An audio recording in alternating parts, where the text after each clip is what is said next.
Hello and welcome. I'm Dr. Ryan Alcantara, Career Services Manager at USC Rossier, and it is my pleasure to be here with Dr. Pablo Sanchez, Director 2, Division of Personal Services at Riverside County Office of Education. We're talking about career opportunities at Riverside County Office of Education, specifically kind of targeting those students that are preparing for their first job search in the K-12 sector. So I'm going to go ahead and stop sharing and thank you, Dr. Sanchez, for joining us here today. Oh, well, thank you for having me, Dr. Alcantara. It's a pleasure to be with the USC folks here today, and I'm looking forward to our conversation. Great. Tell us a little bit about yourself and talk about kind of opportunities that are available through the Office of Education at Riverside County. Sounds good. Well, just a little bit about me. This is my 33rd year in the public education sector. I've worked all my career, so I've pretty much been here in the Inland Empire area here in Riverside. I started in Riverside Unified School District as a classified employee while I was doing my undergrad, and became a bilingual ed teacher, single subject teacher in social studies and English language acquisition, that whole realm. And I have my BCLAD, so I can also teach my single subject credential area in Espanol. And so love being a teacher. It was one of the best jobs I've ever had. I went on to become an administrator, became a principal, and then transitioned over to here in the same Riverside County to Corona Norco Unified School District. I was there 11 years as also a principal, and at the district office working in different divisions. And now I work for the Riverside County Office of Education, serving all 23 school districts in our county, one of the largest counties not just in the state, but in the country. And just in the Inland Empire alone, we have 20% of the entire student population of the state of California. So we have the majority of the job opportunities for all of you who are interested in and want to be in, and this is who we're talking to today, right? All of you who are future teachers, more than likely, you're going to have the job opportunities here with us in Riverside County. That's great. That's great. We have a strong focus on equity and urban education here at Rossier. So it's just important to note of those opportunities. And you're not too far. I'm very familiar with Riverside, not too far from LA, and particularly for teachers starting their search. I mean, the process can be daunting as you look for that right school. And so considering Riverside as an option is a good one for folks that are based in LA and Orange County for sure. Oh, absolutely, absolutely.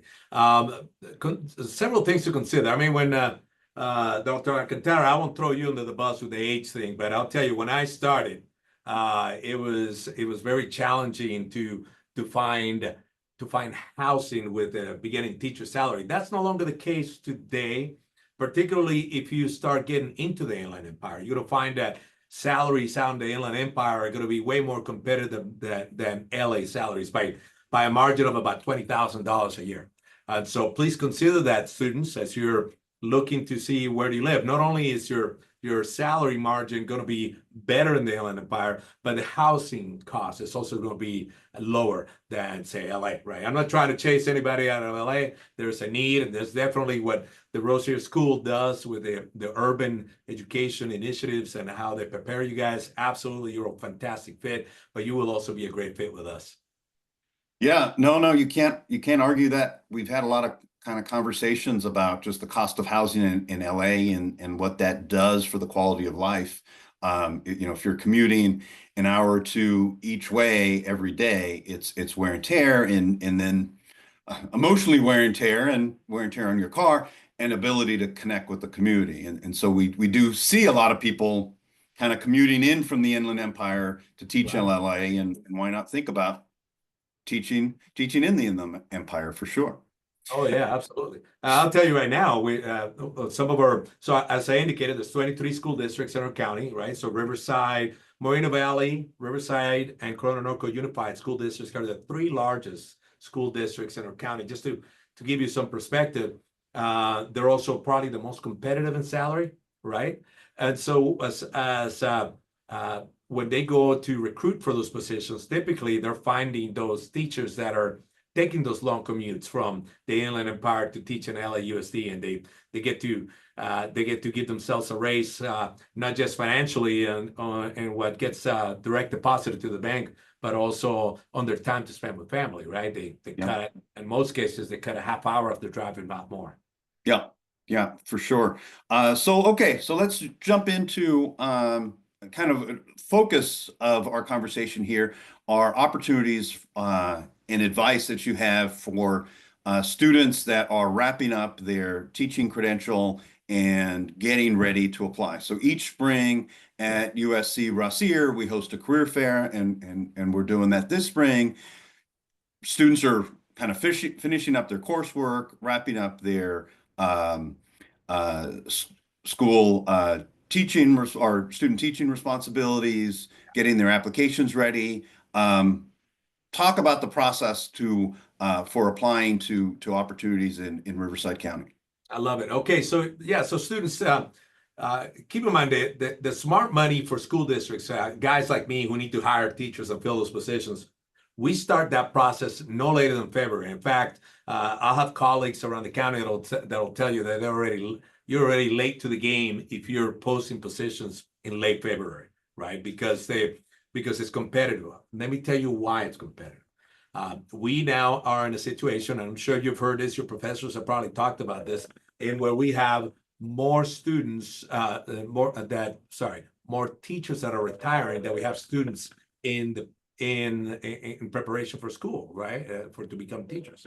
So how do we mitigate that piece, right? So you have the advantage of the market that there's a need for you all. Now, are there greater needs in some subject areas than other? Absolutely. There's still, unfortunately and fortunately, all over the universities produce large numbers of history teachers. I'm going to pick on history because I'm a history teacher, right? That's what I thought.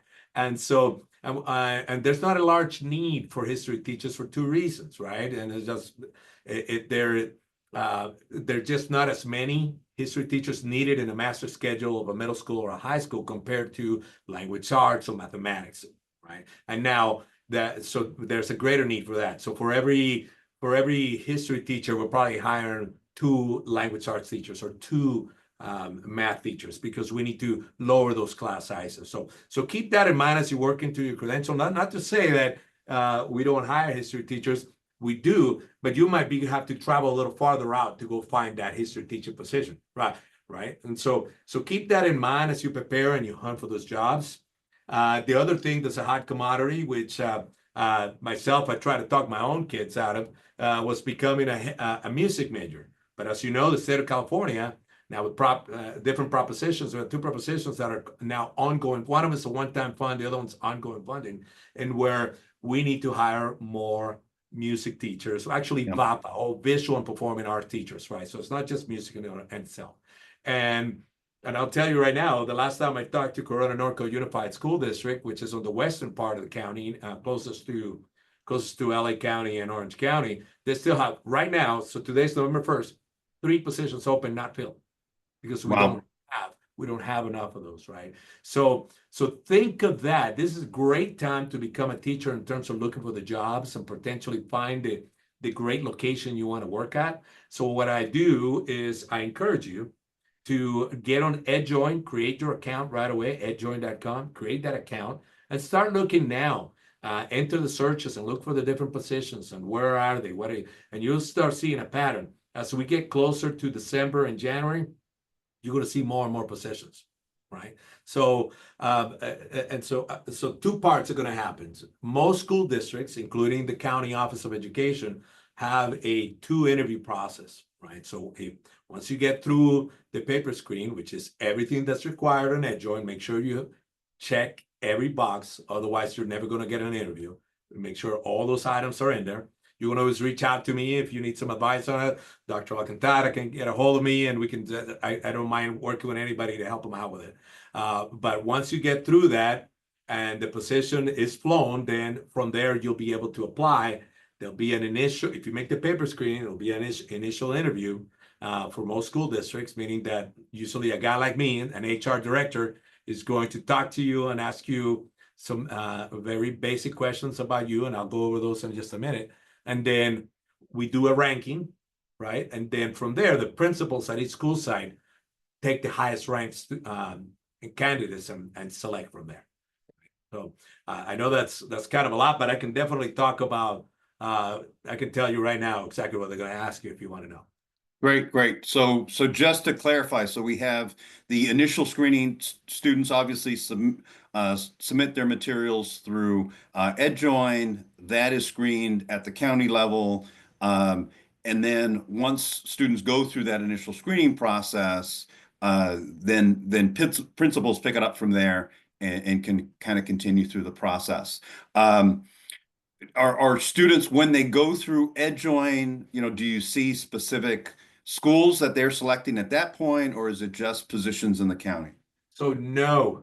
So whether it's for where you're applying for a specific county position or a specific school district position, we usually fly the position. So it might be high school math teacher, Okay. right? Or it'll be middle school language arts teacher or science teacher, right? Very specific. When it comes to the sciences, it's even more specific. It'll say bio, earth science, chemistry, so on and so on, because you can, as you know, there's California now offers like 8 different licenses to teach in the science fields, right?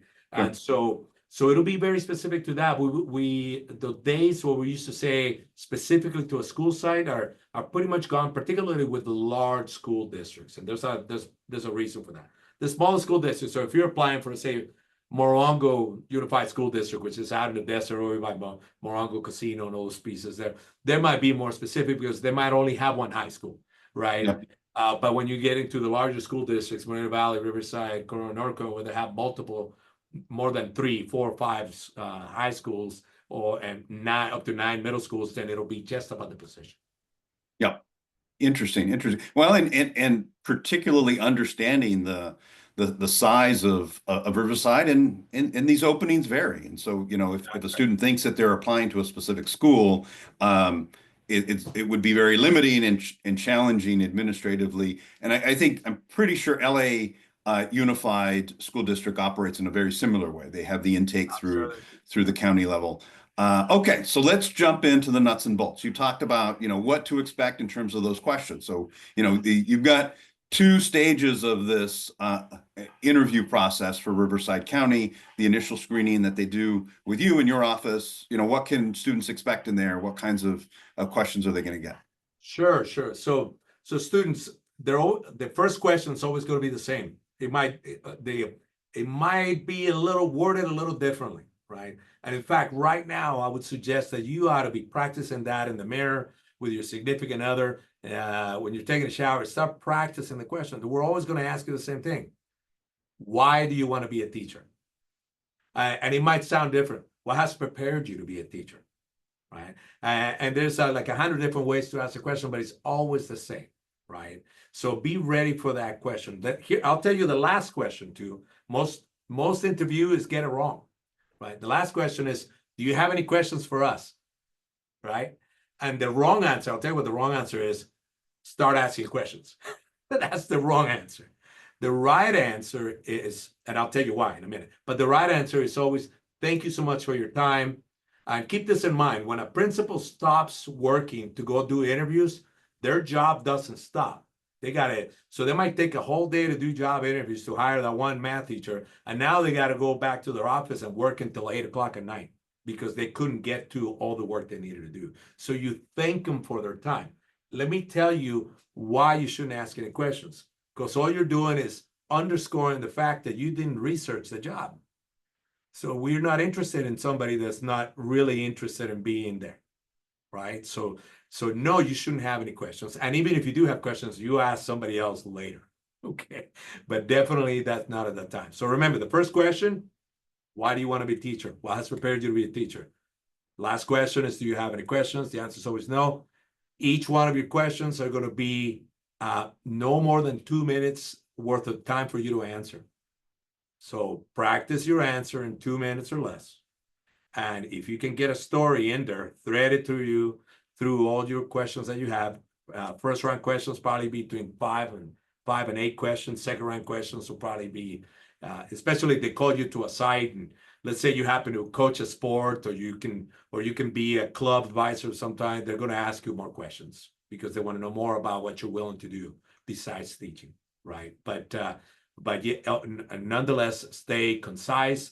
One of the common errors that our young viewers do is that they answer all the questions in the first question, and then you kind of and then now you're out of sorts. You're like, oh my God, do I have enough time? And then you feel frazzled, right? But if you nail your first question, you know what the question is going to be, and you can nail that answer in 2 minutes or less, the rest of your interview will be smooth.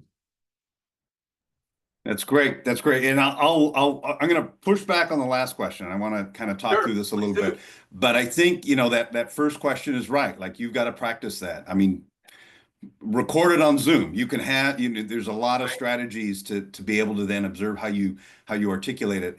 And really what I stress with students is you want to demonstrate that passion, like what drove you to do it. Also, oftentimes there's a combination of why here. So understanding the demographics of the schools, the priority. I encourage students to do a little research and look at the strategic plan. Is there new leadership? Understanding some of that background, because students can be applying to 50 different positions, and it's hard to track all of that. And if you're way too generic, it's clear from the interviewer that you don't understand where you're applying to. So I appreciate that. Now with moderating your time, I encourage students to really, they've got to be responsible for it. If you're a good interviewer, you're going to say, we've got 30 minutes or 45 minutes. I've got 8 questions for you. And you may get some feedback to say, you're going too long. We're not going to get through the questions, but that's not the responsibility of the interviewer. That's the responsibility of the person being interviewed. So really watch that first question. I think that's really good advice, because if you get way too in the weeds, then it can be difficult further along. I'll say, kind of complementing some of the things that you said of stories, I encourage students, it's kind of like interviewing by storytelling. What are your compelling stories? Thinking about those and weaving those and being ready to weave those into the responses. That interaction with parents, or having a difficult situation with a student, all of those things can be insightful. With the last question, and I completely get, sharing the gratitude, this is the feedback that I typically give, and again, being mindful of the time. If you've got a 30-minute interview, like, don't eat into going past that with questions. Like, you've run out of time. But if you've got a couple minutes and they say, oh, we've got a few minutes, do you have any questions? What I encourage, like, don't ask those questions that could have been researched. But if you did your research, ask a question to show that I've done my research. I see that you've got a new strategic plan. And you're emphasizing equity. Like, how is those initiatives go? Like, what kind of support do new teachers have to introduce? Like, something that shows I've looked at it. The worst thing in the world is to ask a question that could be answered with a Google search. You don't want to do that. But again, if you've gone in, if you've done your research, using that as an opportunity to make sure that you're are digging a little bit deeper in that. Does that make sense? It does, absolutely. I agree with that. But be very careful, right? That you do your research. I think that's the best advice I've heard regarding the last question ever. If you can get the answer in a Google search, don't ask that question. Yeah. Just work on the gratitude piece. But particularly with new teachers, right? It might not always be that there's an induction program. That is hit and miss with school districts. The larger school districts might have their own induction program. That's important, because remember, when you walk out of Rosia, you're going to have your preliminary credential, but you got to finish your induction program for the second part of your credential. And so that'll be a worth question to ask if it's not readily available on the district's website or the county website, right? So if it's not there, that's a great question to ask. Great. So So those interviews that the initial interview that's done at the county level, are those in person? Are those Zoom? Does it just depend? Right. It depends on whether it's the county or the local school district on how many positions they have available. I know that because of the geographical schema of Riverside, we have to do them on Zoom. The preliminaries are done on Zoom. Unless of course it's regional and we're only getting folks just from a particular region that will be able to do them in person. At the school districts, usually the preliminary is done in person, so you got to come out to the district office and meet in the personnel office. And the second round would be at the school site that might be interested in hiring you. And those vary, right? So because that principal might only have a small window of time. Hey, I only got 2 days this week to get this done. So, and I'm really interested in you because you scored really high in your preliminary. And so I need to see you either Thursday or Friday. And you say, hey, the only way I can do it is via Zoom. That principal will show that flexibility and we'll do that. So it's hit and miss on that, guys, but be ready for that to show that to be thankful that there's that flexibility might be there, and tell them how, yes, absolutely, I want to do it, but I'm going to be in LA and you're asking me to be at Corona High School and it's impossible. We have traffic, but I can be there via Zoom. Would that work for you? Right. So you can definitely do that on the second round, even in the first round if it's available. Okay, so county level interview via Zoom, then you go district level, and then the third is the school site. And so typically district level, you'll see that in person. If you need to request accommodations, Yeah. again, it's hard to get another day. It's probably not worth it to say, is there another day available if they say these are the 2 days? But maybe the ask is, can I get this via Zoom? And again, worth to ask, but really flexibility is critical. Like if you're going through this job search, and I've talked to students, I've got a trip planned. Like you've got to internally debate whether you're going to make this work or not, and how you're going to prioritize a particular search. So at that district level, what's that process? Again, that introduction. Why do you want to teach at this? Why do you want to teach? What's your passion? Communicating student-centeredness, obviously important, but talking about that passion, understanding the district that you're applying to. What other thing can people expect in that second round interview? Sure. And let me clarify the process. So the County Office of Education is its own entity when it comes to, we service a couple of different things, right? But we do have our own teaching and students that belong to us, right? And so for our positions, we have our own process, right? Which is the paper screen and the job interview, right? So that's the 2 steps. At the school districts, so let's say, for example, let's utilize Riverside Unified, right? So at the school district, they'll also do their own paper screen, right? And they'll paper screen, first round interview, second round interview, right? And so most students coming out of the credential program, particularly multiple subject credentials and single subject credentials in the traditional core area, most of the job opportunities are going to be at the school districts, not the county office, right? So your process will go there, right? And again, this is something that we can talk to you individually ad hoc, so we can help you out with that process. But so again, the paper screening is critical. First round interview, it's going to be very general, probably really fast. Might be more like a 15-20-minute interview.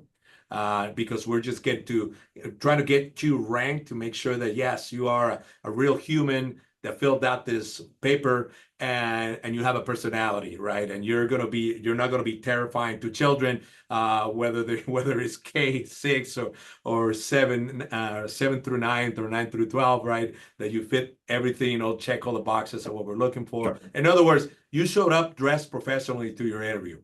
Okay.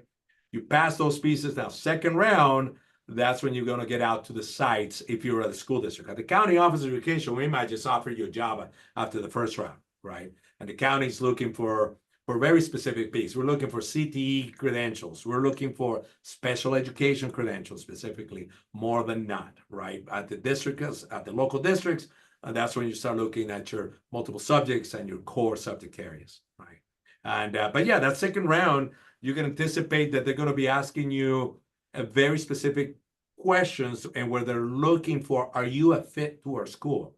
You can count that if you're applying at elementary school that, and the position happens to be third grade, that teacher in charge of the third grade team is going to be part of that interview, right? So that teacher is going to be looking specific. When they're asking you questions, they're going to specifically look, well, there's three of us, right? There's three teachers at so-and-so elementary school, and one of them just retired. We're trying to replace her. Are you going to be a good fit with the two of us, right? And the principal is going to make sure that you're a good fit with the entire school, right? So they're looking for that personality. How do you get along with others, right? That's really what you're looking for. If you get to round two, now all they're looking for is, are you a good fit, right? It's secondary. They're looking for more things than just, can you get along with your department, right? But for the principal, but the department chair is also doing the same thing, right?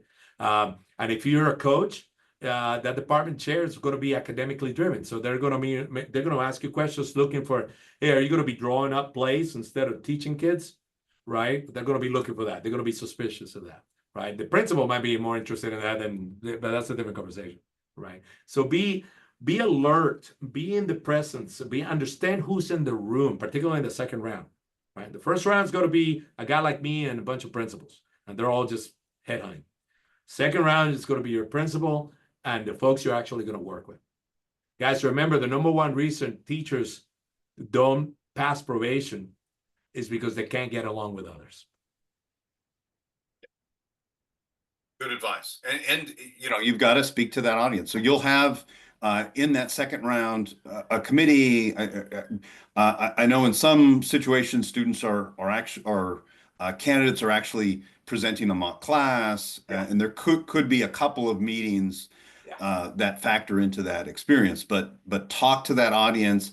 I remind people, you've got to be consistent. Like, you don't want to you don't want to just say what they want to hear, but you have to be responsive to that audience. So, you know, if as you indicated, just being sensitive to that is going to be really critical. I think demonstrating the breadth of your experience, the transferability of skill sets. If you're willing to advise student organizations or coach, that can be particularly helpful, I would imagine, in secondary schools. And you want to be ready to elevate that. Again, back to kind of teaching or interviews as storytelling. Like, what are your stories that can substantiate those experiences? And you may not know that those things are important until you're in the interview. So having that those stories prepared to not just say, oh, I've done this before, but like, what have you learned through that process?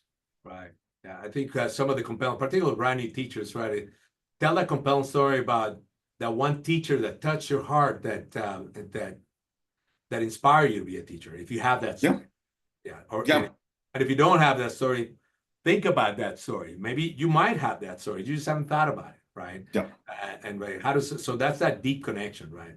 Some of you might be second or third generation educator in your family. Tell that story. Yeah, that's great. That's great. So that's good. I mean, just in terms of the process, that's really helpful. You have the interviews. Students should anticipate, you know, February positions popping up. So a couple of other just nuanced things, and I want to be mindful of the time, but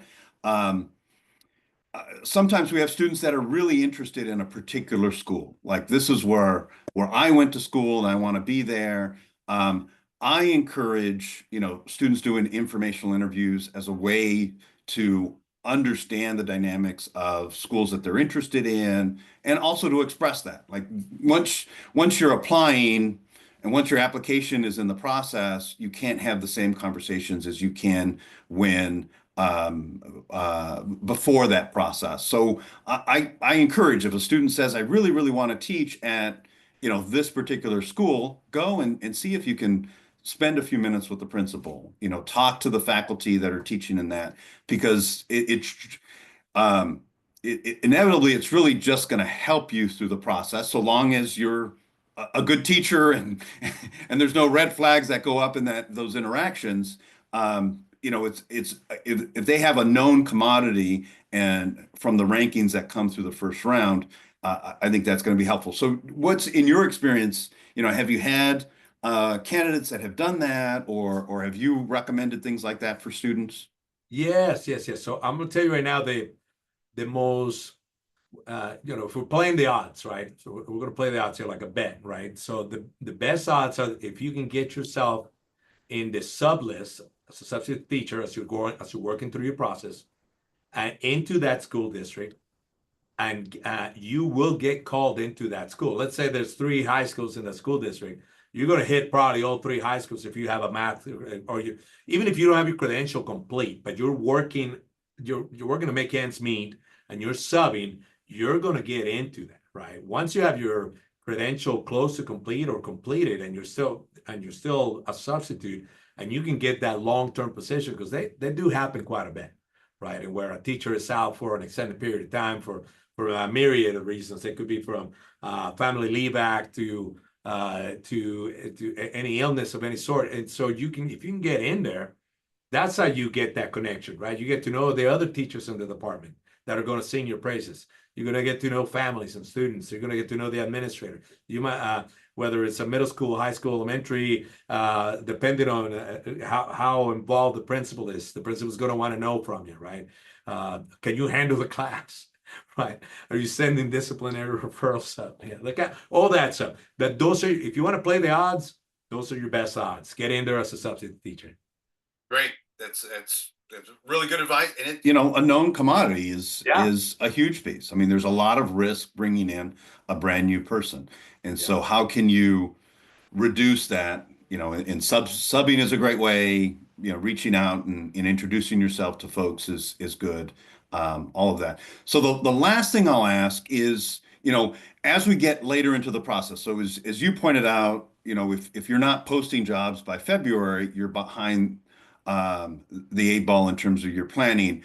Most of that's coming from planned retirements and that. But then you get the dance of, I just got a job and I'm moving. Yeah. So throughout the spring, throughout the summer, things are going to be in play and movement.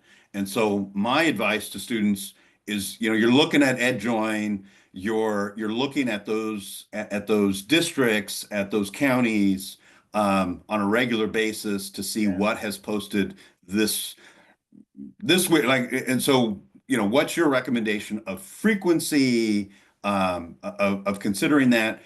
I guess the other piece to this is, as we get further into the spring, like, students may have a plan. I want to teach here. And then you realize, I'm not getting any responses, or I don't have an offer yet. And so your geography starts to expand and you're considering other areas. So what kind of advice as students move into potentially that phase of the search process, as it relates to Riverside County? Yes, guys. So in EdJoin, you can set alerts. And specifically, I would simply set the alerts to what you're qualified to teach, right? So if you have a multiple subject credential, so you're looking for all those elementary jobs, right? And set the alerts to hit you. And then from there, you can definitely start being picky at the beginning, like, oh, that's too far away. And but I wouldn't be too picky, right? You're starting out. Remember, you're competing, particularly with those, I'm going to use this term, destination school districts, right? There are some school districts that have a great reputation, right? For a myriad of reasons, right? Because it might be because it might be a wealthy tax base and they have all the resources. It might be because they have amazing football teams, or it might be because of this, just geographically, it's just attractive to work and live there, right? Those are going to be the destination school districts that you're going to, as a brand new teacher, you're going to be competing with veteran teachers who might have 5-6 years in, who have been traveling really far. Now they're going to be got an opportunity to be closer to home, and they already got the principal, the teacher of the year award, right? It's going to be pretty hard to compete for those jobs. So my recommendation is to look for those opportunities to get in the door, especially if you have a credential that not a whole lot of jobs are being listed. And you're going to be able to see that as you do your research, right? Yeah. You're going to get into EdJoin and you're going to see a lot of math and special ed job openings, and then you're going to see 2 or 3 PE openings, right? Yeah. And so So be mindful of that as how wide you want to cast your net, and you'll notice it as you're doing and you're conducting your research and you're applying for those positions. So, and again, this is something we can help you out specifically to your credential, your qualification, and give you some advice on that if needed. Wonderful. Well, Dr. Sanchez, thank you so much for your time and insights that you're sharing with our students. Students, keep an eye open for different programs and events that we'll have throughout the spring. And as I said, we'll be gearing up each spring. We have a career fair, K-12 career fair, and that'll be on campus and virtual for 2025. That is on February 28th from 1 to 3. So make sure you sign up for that. But we do offer that each spring. Again, Dr. Sanchez, thank you so much. If you've got one piece of advice that you want to push out for our new students, what might that be? Guys, don't be too picky. Get in the door. Get in the door. You can always change later, but prove yourself as a teacher, and then you'll be able to do so. Awesome. Thank you so much. Fight on, everybody. And we'll feel free to reach out to Career Services as you need support and assistance. We're here to help.